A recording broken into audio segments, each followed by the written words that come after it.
When day comes, we step out of the shade, aflame and unafraid.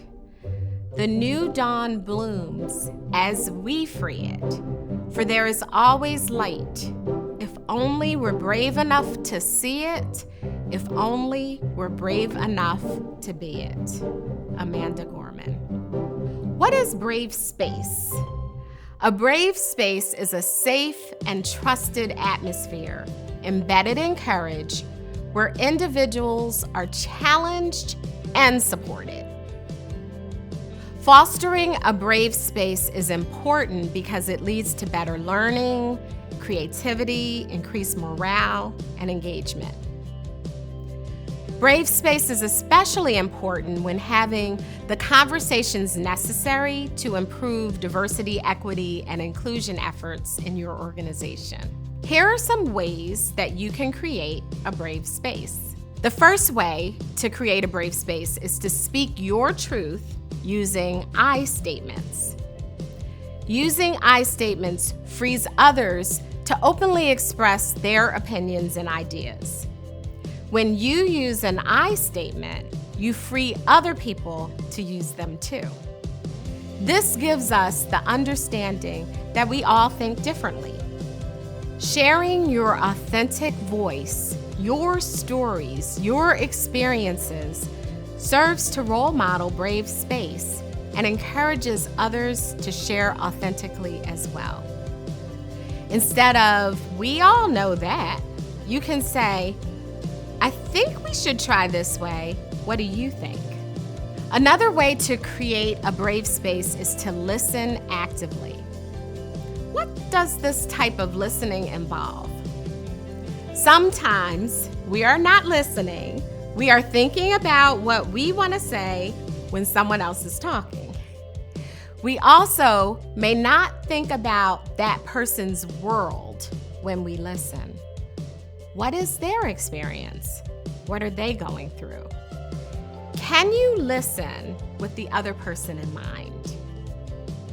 Can you let go of what you think and what the other person thinks and look for a new solution that's different from either opinion? Let's keep going. Another way to foster a brave space is what we like to call step back, step up, and sharing speaking time. If you're typically one to speak first and often and for a long time, step back to make room for others' comments. Let them speak first. Encourage it. If you're one to wait until others speak first, step up and speak because your ideas and perspective are invaluable. They need to be heard. Within a brave space, you should respect multiple viewpoints. Ask yourself this question.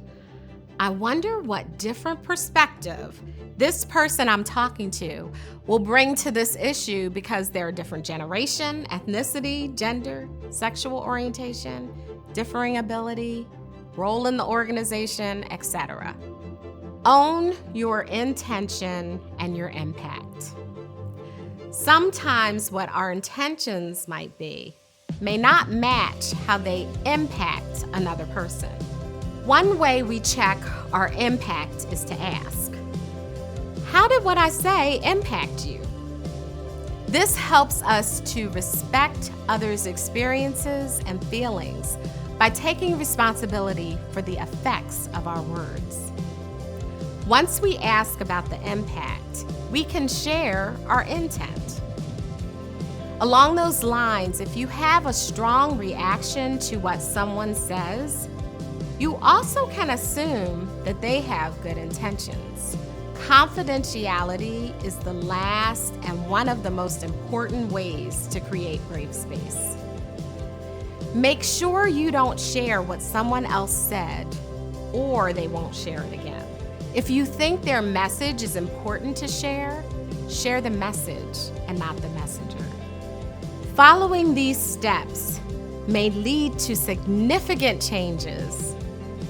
By acting with intention, you can set the stage for a brave space and see what happens.